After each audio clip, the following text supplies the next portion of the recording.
Gimana kabarnya, sehat semuanya? Alhamdulillah. Alhamdulillah ya. Ada yang tidak berangkat apa enggak? Berangkat semua. Oke, berangkat semua ya. Hari ini belajar Al-Quran dan hadis ya. Tujuan pembelajaran kita hari ini yaitu diharapkan setelah pembelajaran ini nanti kalian itu memahami apa itu Al-Quran dan hadis dan fungsi-fungsinya. Al-Quran dan hadis itu pedoman hidup kita ya. Jadi judul pelajaran kita hari ini yaitu pedoman hidup.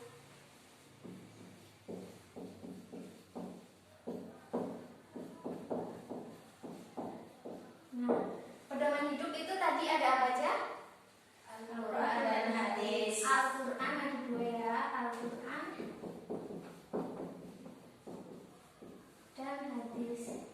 Pedoman hidup itu kira-kira penting apa enggak? Penting ya. Sebelum itu Bu Guru mau kasih ilustrasi dulu ya betapa pentingnya pedoman hidup. Bu Guru mau salah satu dari kalian maju ke depan. Siapa yang bisa dia? Saya, Bu. Ya, atur dari sini, dari tengah sini. Sini.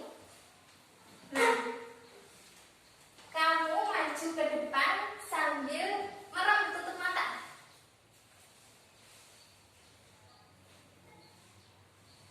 Nah, gitu ya. Nah, sekarang Bu Guru mau tanya ya. Tadi pas atur ke sini apa yang dirasain? Bingung. Bingung ya. Bingung takut nabrak atau takut jatuh ya? Gelap enggak? Gelap. Nah, jadi seperti itu ya. Jadi, supaya kita nggak bingung jalannya kemana. Jadi mata kita itu kayak pedoman hidup kita ya. Udah Mbak tuh boleh duduk kembali. Nah, gitu ya. Langsung saja kita masuk ke materi yang pertama yaitu Al-Quran. Ada yang tahu Al-Quran itu berasal dari bahasa Arab ya? Apa? Ada yang tahu? Qara'a yaqra'ul Qur'an. Ya, qara'a yaqra'u.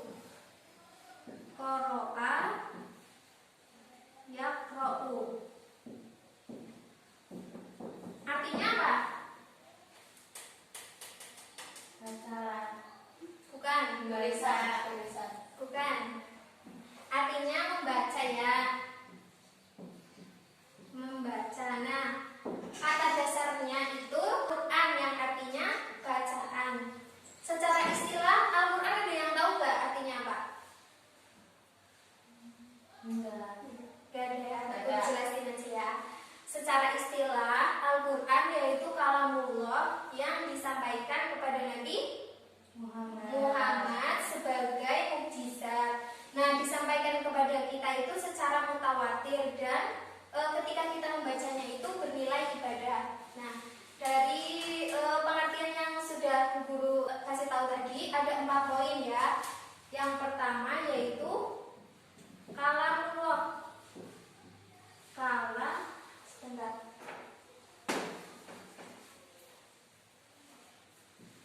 Kalamullah. Kalamullah itu apa? Kalamullah itu firman Allah ya. Jadi bukan firman Nabi Muhammad, bukan firman malaikat, tapi kalamullah itu firman dari Allah langsung. Kemudian yang kedua itu tadi ada apa? Yang ingat? Mukjizat. Mukjizat. Mukjizat itu apa? Mukjizat itu sesuatu yang luar biasa. Jadi Al-Quran itu sesuatu yang sangat luar biasa yang diturunkan kepada Nabi Muhammad. Kemudian ada Al-Quran itu disampaikan kepada kita itu secara mutawatir. Ada yang tahu arti mutawatir? Mutawatir artinya yaitu disampaikan kepada kita oleh 3 orang atau lebih. Yang pastinya orang-orang mutawatir itu mempunyai kualifikasi, hafalannya sempurna, akhlaknya bagus gitu ya. Kemudian yang terakhir itu ada apa? Tadi membacanya itu bernilai ibadah ya. Jadi membaca Al-Quran itu termasuknya ibadah ya. Nah, fungsi Al-Quran, kita masuk ke poin yang kedua yaitu fungsi Al-Quran.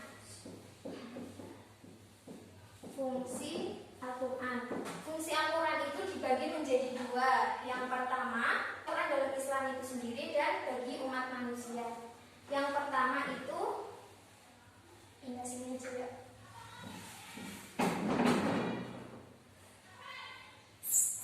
Fungsi bagi umat manusia, bagi umat Islam. Yang pertama yaitu sebagai sumber hukum utama. Jadi sumber hukum dalam Islam itu ada berapa? Ada yang tahu? Dua. Utamanya itu dua ya, ada Al-Quran dan hadis. Dan yang paling utama itu adalah Al-Quran. Nah, selain itu ada ijma dan qiyas. Ada yang tahu ijma dan qiyas itu apa? Ijma, qiyas, kesepakatan para ulama ya. Tapi kita hari ini nggak bahas itu. Kemudian fungsi yang kedua yaitu menjelaskan apa-apa yang tidak, menjelaskan atau menginformasikan apa-apa yang tidak diketahui oleh akal. Menjelaskan, bisa sambil ditulis ya, atau menginformasikan. Kemudian yang ketiga itu sebagai petunjuk, kayak tadi pas atur maju gitu ya, supaya nggak nabrak-nabrak, supaya nggak jatuh. Nah, kita itu butuh Al-Quran. Kemudian yang terakhir ada penyempurna. Penyempurna dari apa coba? Dari kitab sebelumnya. Ya betul, penyempurna dari kitab-kitab sebelumnya. Kitab-kitab sebelumnya ada apa aja? Zabur, Taurat, Injil. Nah, udah pintar-pintar semuanya ya. Kemudian fungsi yang kedua itu bagi umat manusia. Ada dua. Yang pertama yaitu Al-Furqan. Apa coba? Pembeda. Nah betul, Al-Furqan itu pembeda. Pembeda antara yang benar dan yang salah, antara yang hak dan yang batil. Kemudian yang kedua yaitu ada apa?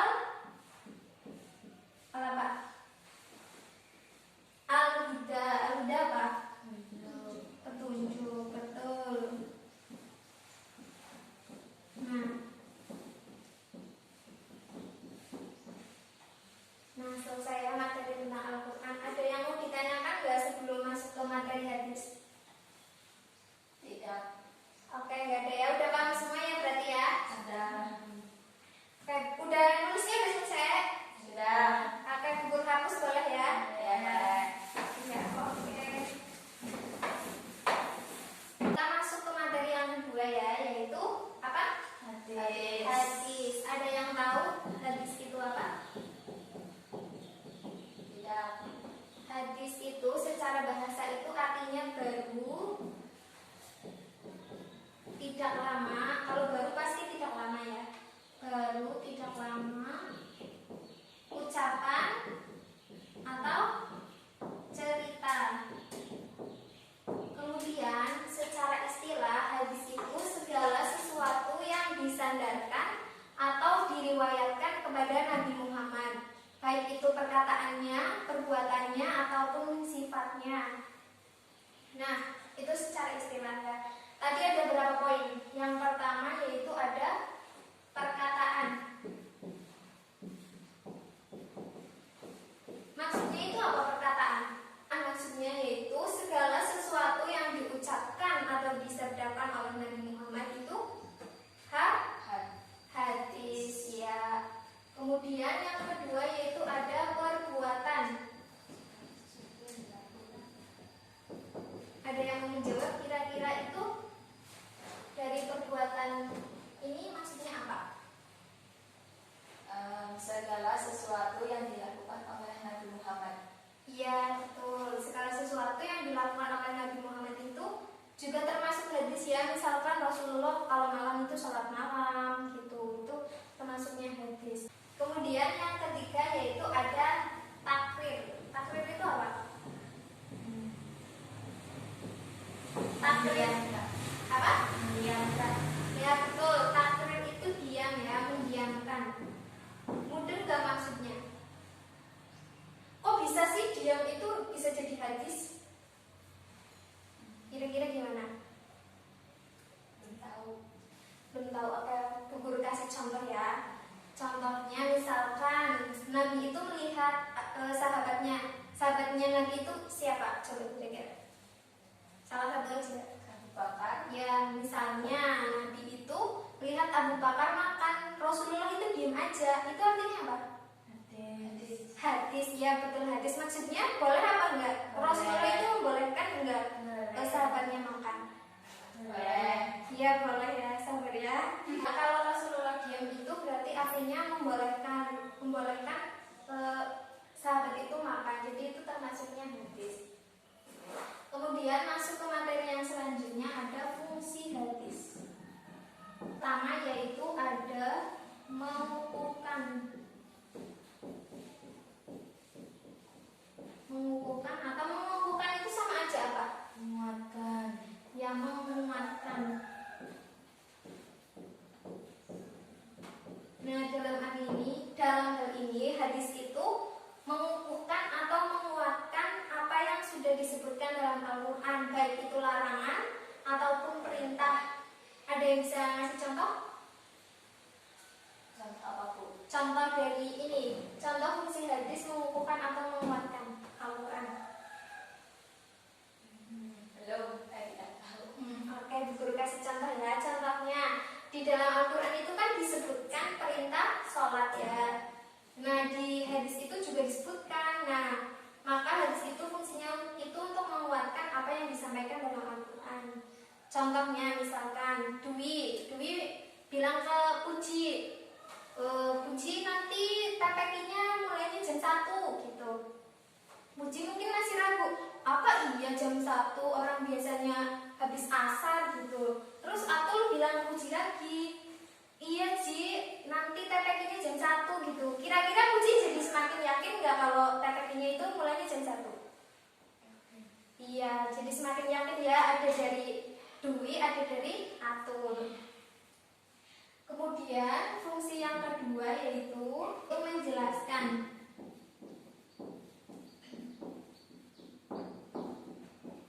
Maksudnya apa? Hadis itu menjelaskan sesuatu yang ada di dalam Al-Quran yang belum rinci ya. Yang ketiga, ada membatasi umuman yang ada dalam Al-Quran. Contohnya di Al-Quran itu disebutkan umat Islam itu semuanya wajib sholat Jumat. Nah, di dalam hadis itu ada pengecualiannya. Kira-kira apa yang boleh enggak sholat Jumat? Anak-anak, perempuan, kemudian ada hamba saya ya, itu boleh tidak sholat Jumat. Kemudian orang sakit juga. Yang keempat yaitu ada menetapkan. Maksudnya apa? Hadis itu di sini menetapkan hukum yang belum ada dalam Al-Quran. Contohnya misalnya burung yang bertaring itu dalam Al-Quran itu tidak ada, sedangkan dalam hadis itu ada ya, tentang penjelasan hewan yang bertaring itu tidak boleh dimakan. Udah ya, itu materi kita hari ini. Ada yang mau ditanyakan nggak? Nggak ada, Bu. Nggak ada. Oke, kita simpulkan ya pelajaran kita hari ini. Kita simpulkan bareng-bareng ya. Al-Quran itu kalamullah yang disampaikan kepada Nabi Muhammad sebagai mukjizat ya, sebagai mukjizat. Kemudian disampaikannya kepada kita itu secara mutawatir, dan ketika kita membacanya itu bernilai ibadah. Oke, cukup ya. Kira-kira jelas semua apa enggak? Jelas. Oke, alhamdulillah jelas. Nggak ada yang mau ditanyakan? Enggak. Oke, sebelum pulang Bu Guru mau kasih tugas dulu ya. Nanti anak-anak semuanya buka LKS halaman 12. Ditandai nanti lupa. Ditandai dulu ya. Halaman 12 nanti itu ABC-nya, pilihan gandanya sama isiannya dikerjakan ya. Ya, Bu. Ya udah, Ibu Guru ucapkan terima kasih. Tetap semangat ya sekolahnya. Ya. Apabila ada kesalahan, Ibu Guru mohon maaf. Wassalamualaikum warahmatullahi wabarakatuh.